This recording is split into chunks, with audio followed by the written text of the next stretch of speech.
Welcome to the Love Lab Podcast, a safe place to get real about sex. Whether you're a man, woman, single, or couple, this is the show for you. We are your hosts, Kevin Anthony and Céline Remy, and we are here to guide you to go from good to amazing in the bedroom and beyond.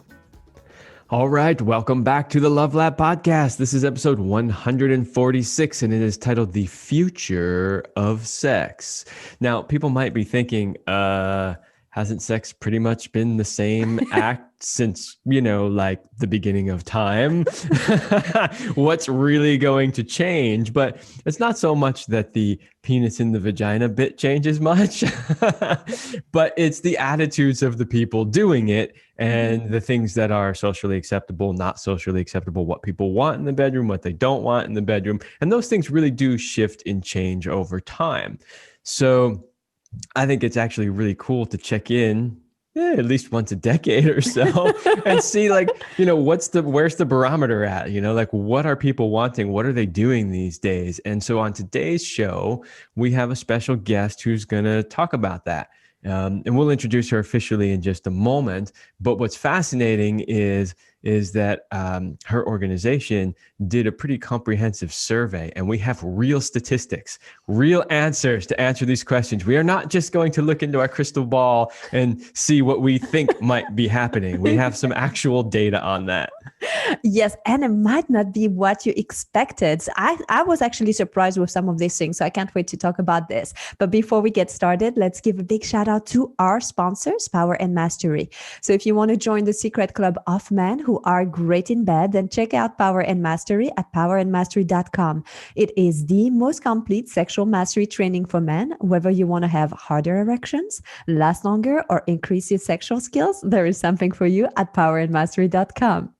I'm always laughing because our guests never really know that the type of ads we're going to be doing.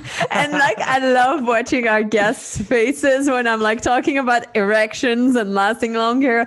One time we had a couple on and the woman literally was telling her husband, oh my gosh, you need to get this course. And I was like, no, we don't say that in public. We don't. I'm here in my parents' house, so this is the perfect place. They're going to love this. So today we have Jessica Pels. She is the Cosmopolitan editor-in-chief. So she oversees the editorial for all of Cosmo's efforts across print, digital video, and emerging platforms. Man, things have changed. A bit it used to just be a magazine, and now there's all these different forms. She has served as the digital director of Marie Claire, and she's worked with Glamour and Teen Vogue, so many different platforms. She has launched an interactive e-commerce platform for a fashion tech startup, and in a former life, she was a ballet dancer and NYU film student. She lives in Manhattan with her scruffy dog, George. So welcome, Jessica, to the Love Lab podcast. Thanks for having me. I'm so excited. Oh, yeah, you're welcome. Well, that's a pretty impressive resume, I must say. So we have a real professional and expert on the show today, which we're very excited about. And we're going to just jump right in. So just to give us a little bit of a background, and then I'm going to let you take the rest of it. Basically, Cosmo did a survey, and we can talk about the details in a minute, where they went out and asked people how their sex life and their dating life has changed since COVID with lockdowns and all that, and where it was going in the future. What I think is really interesting about that is we've heard people talking about what was happening in the present. In other words, there's other people out there saying, well, right now, what's going on in the dating scene because COVID and lockdown is this. But I hadn't really seen anybody until your survey try to project out into the future about what are the long-term effects that could result from this massive world-changing event that happened. So my first question is, what made you guys decide to go in a different direction? Why did you decide to try to forecast out into the future? Exactly what you said. I felt the same way. I felt like, a lot of the reporting that we were going to see, we of course planned this ages ago because print production schedules are quite long. But I knew that the reporting that we were going to see about relationships and dating and sex as a result of COVID would reflect what happened during COVID. And I really wanted to differentiate ourselves, but also perform a service and help people understand what is coming, how to prepare for it, how to look ahead, and ideally to tell a positive story as opposed to a negative one. I had the hunch that a lot of reporting around what happened during COVID would be inherently negative, and wanted to see if we could find a more positive view. We absolutely found it. We also surprised ourselves by finding out that some of what happened during COVID was actually great for couples and for singles. So ultimately good news all around, but I had exactly the same instinct. I wanted to do something different. Our partners at Esquire, our pals at Esquire, were having similar conversations. And so we decided to team up and do this big project together because Cosmo, of course, has a legacy of talking about sex from the women's perspective.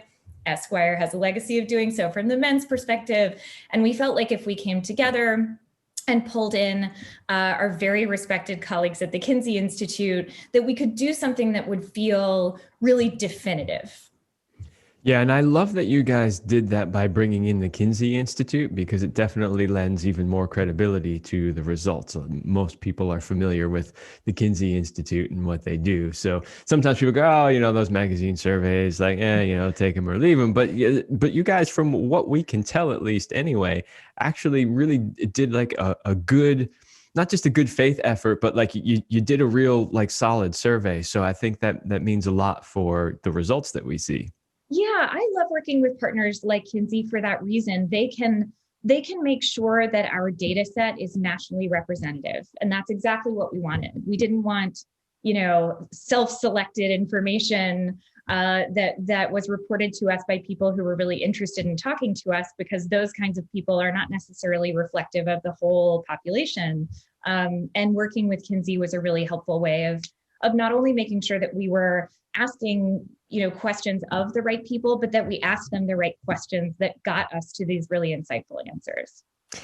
So I think it's time that we dive into female masturbation as a good starting point, Just going to dive right in. Absolutely. So when you think of the situation with COVID, with the lockdowns, I mean, a lot of people, their dating life was kind of like in a big halt. So then I'm imagining that thinking like, okay, masturbation has maybe changed, increased. What about female masturbation? Because it's kind of like this idea, right, that, okay, masturbation, guys do that a lot, but maybe women don't do it as much. And it's totally silly because we're women, we know what we do, right? And so tell us about that in terms, has it evolved? Has it changed? And what happened with it? Yeah, one of the silver linings of COVID that we found through this project is that, I don't think men really needed any help, as you said, around destigmatizing self-pleasure, but women kind of did. There's still, it seems ridiculous to me that that's the case, but working in the job that I have, I see it all the time. There's still this taboo. And COVID really helped to break that down. That is absolutely what we saw. Sex toy sales skyrocketed. We work with Lilo is a great provider of sex toys, and they reported to us that their sales increased 250%. So, so that's absolutely something that we saw. And I think that's a great thing, honestly, for now and into the future. A lot of people clearly saw that, toilet paper sales would go up and like that kind of stuff made a lot of sense. But who would have predicted that the sex toy industry would have just blown up during COVID? That's awesome.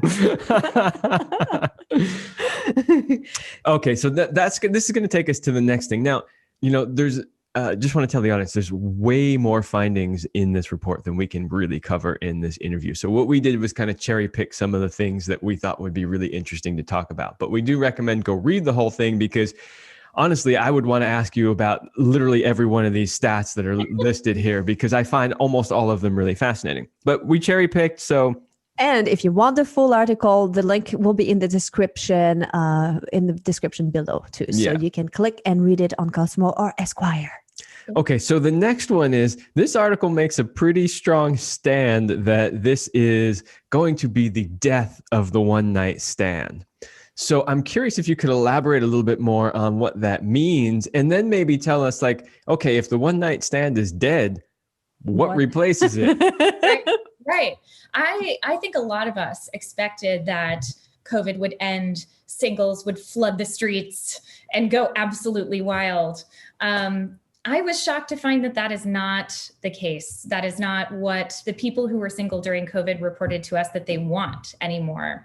And I think there are a lot of interesting factors there. The first is that, COVID brought a lot of us to low places that we didn't want to go but had to. And I think it sort of level set us all at this place of vulnerability, which made us think about what I need. What do I need when I feel vulnerable? What makes me feel better? And for a lot of people, that's companionship. And for the partners, the couples who were quarantined together, that made their partnerships actually stronger. And I'm sure we'll talk more about that later. And for the singles, it made them realize that that's a desire that they have. It also made them realize that the one night stand is not necessarily a way to achieve that. It's a way to check a box. It's a way to go have an experience that can be fun and it can be empowering. But when it comes to the emotional satisfaction of a one night stand, of hookup culture, it seems like en masse, we sort of realized that it's just not there. And you ask what would replace the one night stand. It seems to me from the information that we have that what will replace it is maybe more like the 3-night stand. And also that it will happen later. A lot of our survey respondents reported to us, 70% reported to us that they did video dating during COVID because they had to. I thought that we would all want to abandon everything we had to do during COVID, including Zoom. But alas, they plan to keep it because they want to be really intentional about who they go out and meet. And so singles are very interested in vetting partners before they go out. They want to take longer to meet someone in person. After they meet that person, they want to take longer in order to have sex. So it's much less, as a culture, I think we'll be much less focused on, just getting some, and much more focused on getting something meaningful, getting something good. Yeah, I found that really fascinating. And one, I think it's spectacular because what I see is the entire thing has helped people get in touch with what's really important.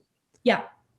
And I think, for maybe even a few decades now, we've been getting further and further away from what's really important. And we see the negative impacts of that rippling out through society. So something that can kind of give people a reset, like, wait a minute, what's truly important to me is this. And now they're actually taking steps to go out and get it. I find that to be a hugely positive thing. I do too. And that was really the through line of the entire survey, was that everyone is interested in pursuing what really works for them. Mm. And in some capacities, that means being more intimate with a partner who before COVID, they had grown a little bit away from because life had taken them in a million different directions, or, being a single who really wants to find committed partnership, or being someone who realizes that life is finite and wants to make sure that they have done a little bit more sexual experimentation. And so prioritizing that, mm-hmm. Everyone seems to be really keenly interested in prioritizing what works for them, what matters to them, and to have a better understanding of what does matter to them now. Mm-hmm. So we're curious about a little bit of your personal experience through this. Like, did the pandemic change how you dated? We're putting you on the spotlight. We don't need all the details. but we would like them. We do. They're welcome. This show takes it all. Give it to us. That's right. Wow. I'm blushing. I don't know if you can see it, but I was single when COVID started and, quarantined alone. Was sort of lonely sometimes, but it was, it's nice to have full run. I work with a lot of people and have a lot of friends who have young children, and I felt their pain and was sort of grateful to have some quiet time. And then in the summer, there was like 1 week in New York City when it was warm and it was beautiful and people were going outside to eat and drink because that felt safe. Case numbers were down. And I decided to try my hand at dating. And that week I met my boyfriend, and yeah, we've been together ever since. And it's been kind of great to date during COVID because there are so few distractions. And we've talked about how it's a really nice way to build a foundation because, our partnership is very strong because we spend so much time together and, have been through a lot. Mm-hmm.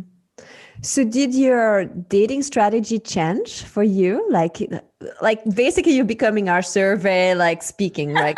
Right. I didn't take the survey, but we're not going to focus too much on you. So don't worry. It's not going to be the whole rest of the interview. Just a couple of questions.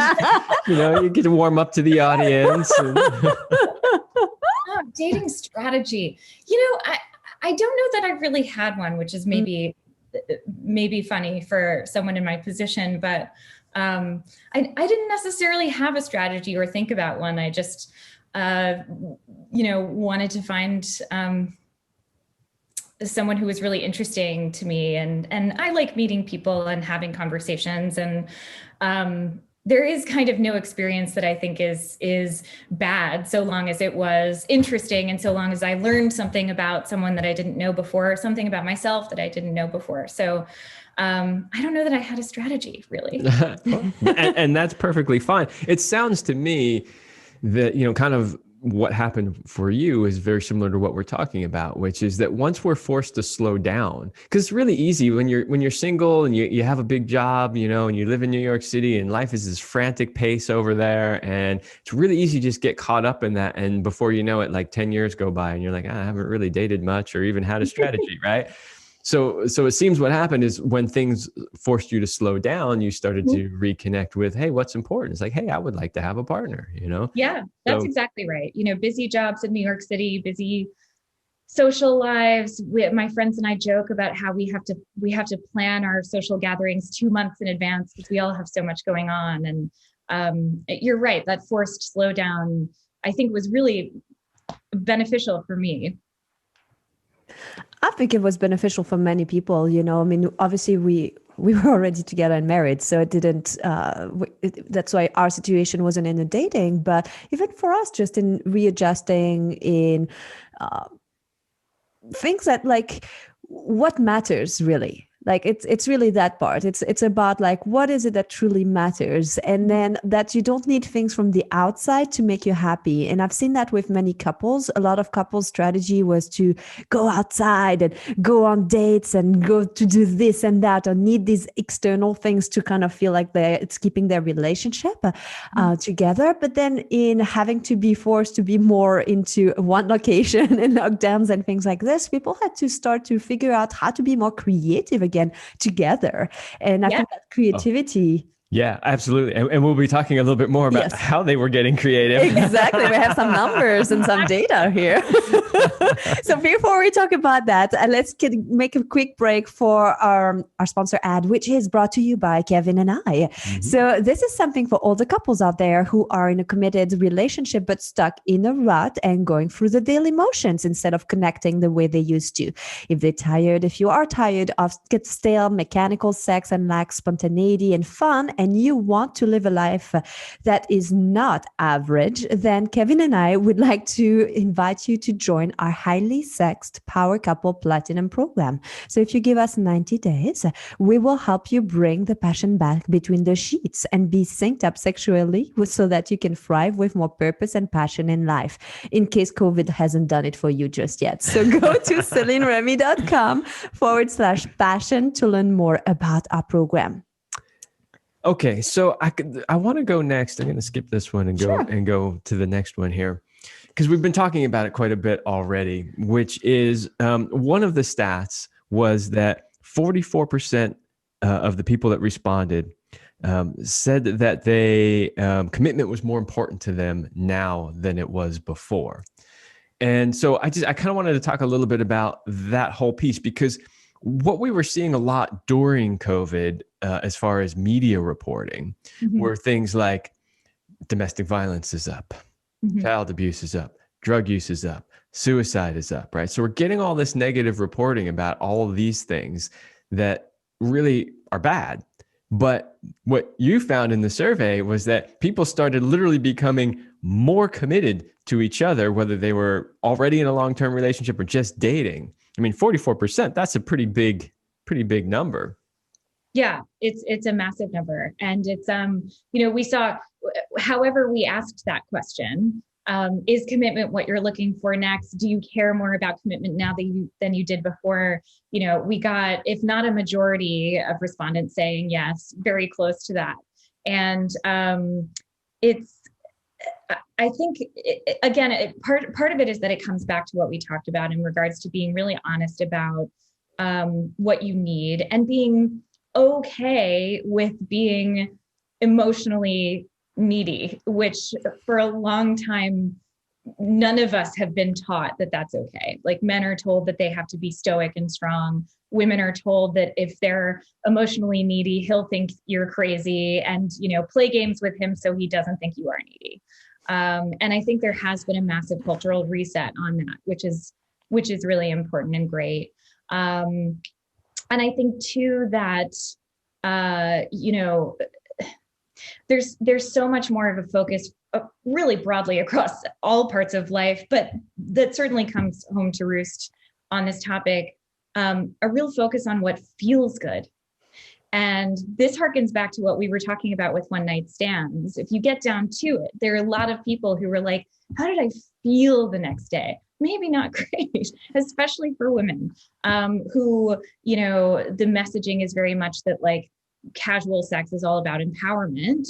And magazines like mine do encourage women to go out there and have casual sex if that's what they want. And I am certainly not decrying that. Do it if that's what you want. But I do think it's important for us to have a conversation about, does that work for you? Hey, did that work for you? Mm-hmm. And that's something that's been missing and that I think will be a much bigger part of the conversation moving forward. Yeah, which is spectacular because one of the things we do, as you heard in our commercial, is when people decide they actually really want to be committed and have a serious relationship, we help them do it well. So this is going to be good for us. Yes. Thanks for doing this survey.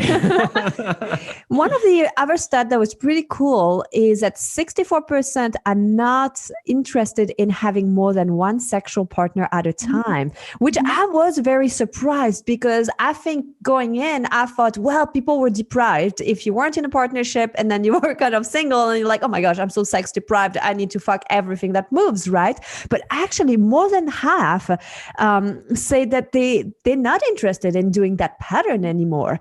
Do you have something else to tell us about that? Yeah, it's interesting. One of the experts that we talked to highlighted the fact that COVID taught the singles among us something really important, which was we can go a long time without sex and we won't die. Even if it feels like you might. That's where self-pleasure comes in. But exactly. That's an interesting takeaway that was sort of forced upon us. But the other thing is that there's a whole layer of concern about sex and sexual health that didn't exist before. COVID has really heightened awareness about what is transmissible between two bodies, we'll put it that way. And so, more than half of our millennial and Gen Z respondents said if they feel under the weather at all, they'll cancel a date, where in the past they might not have done that.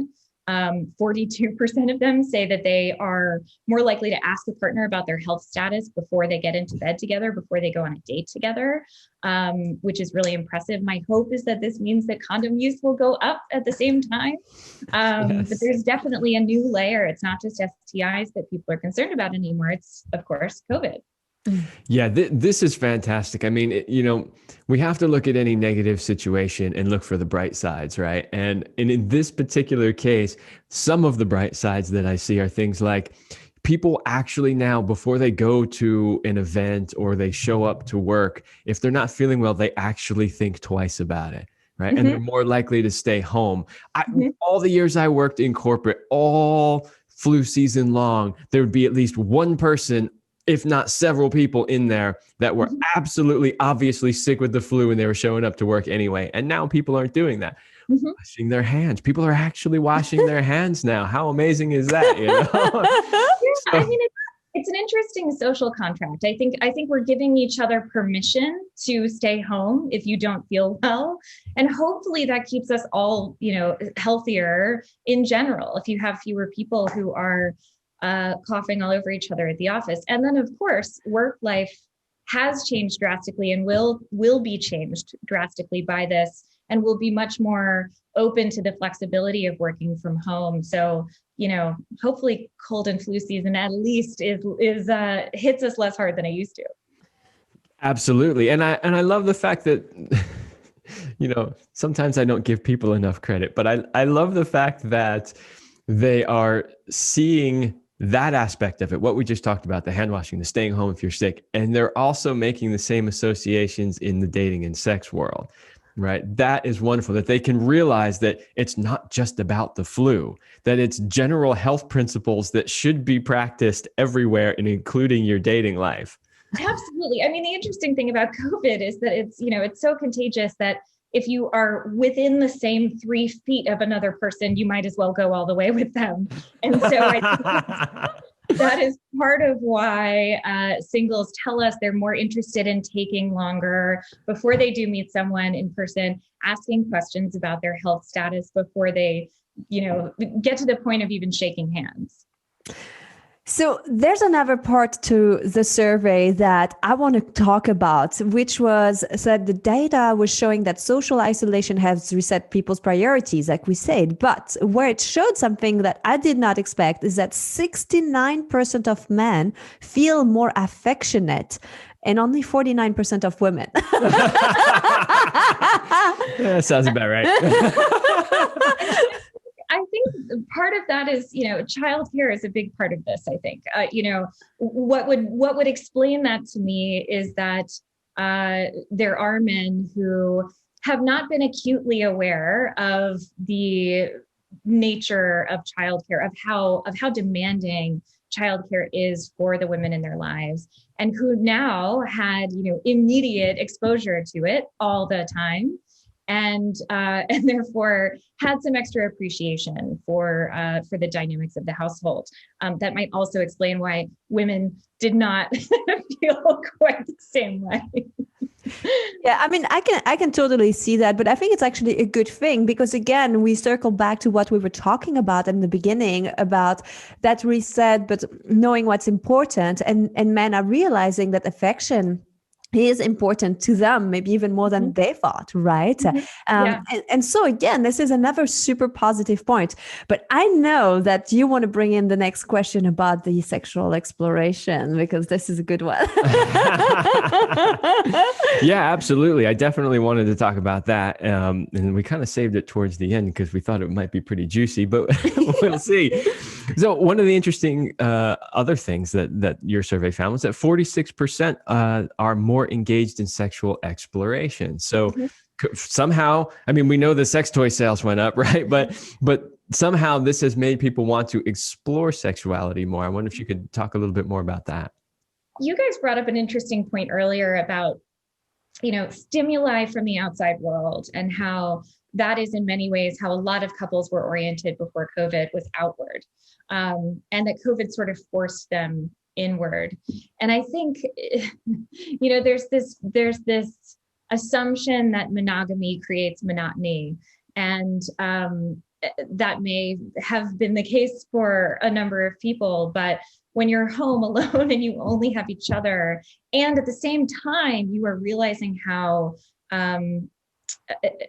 you need your emotional needs met by it's nice to have a partner who can meet you on an emotional level. And of course, we know that intimacy really is dramatically affected by emotional connection.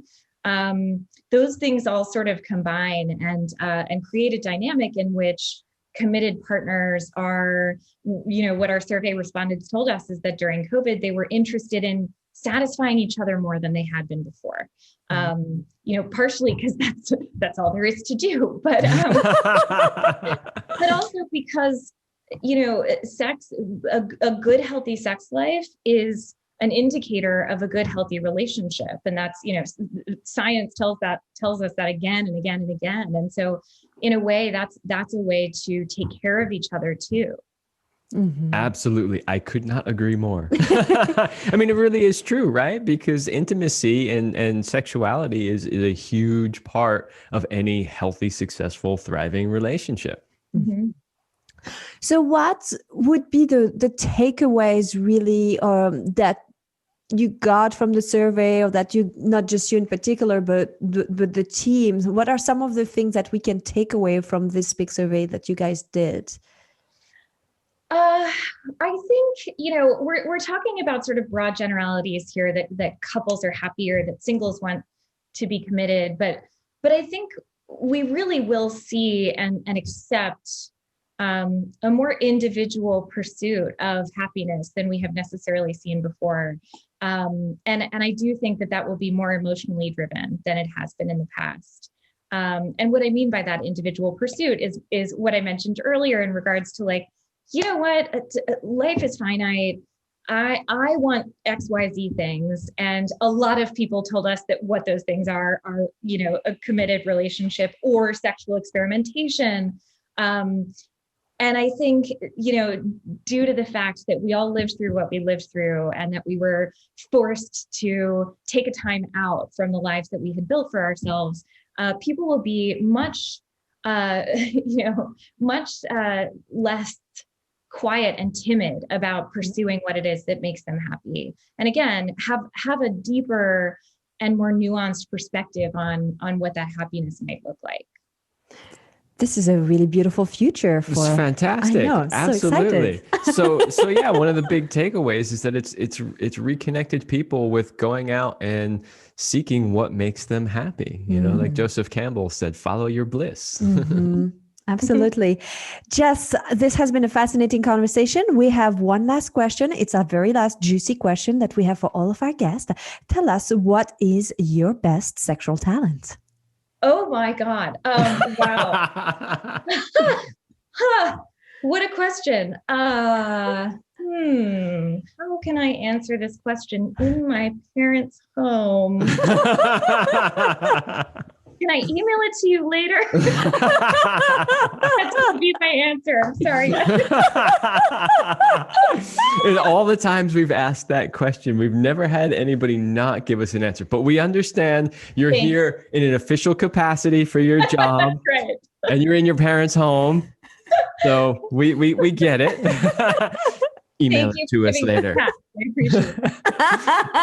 Don't forget to email it to us later. And all of our guests now and all of our listeners, they'll be like, we want to know this answer. Well, that was a fascinating conversation. We could literally talk for another hour. There were so many more juicy details in there. I highly recommend that if you're curious about what is sex going to look like in the future, whether you're single or you're even in a committed relationship, go. The link will be in the notes. Go read the whole thing, because it really was worth taking the time to read. And I would like to thank you and Cosmo and Esquire and Kinsey and everybody that collaborated on this for bringing some positive news into the world. Boy, have we needed it. All right. Thank you so much for coming on the show. Thanks for having me. All right, everybody, that's all the time we have for this episode, and we will see you next week. We hope you liked this episode of the Love Lab podcast. If you enjoy this show, subscribe, leave us a review, and share it with your friends. And for more free, exclusive content, join us in the Passion Vault at CelineRemy.com/vault. That's CelineRemy.com/vault. Thanks for listening. And remember, you're amazing.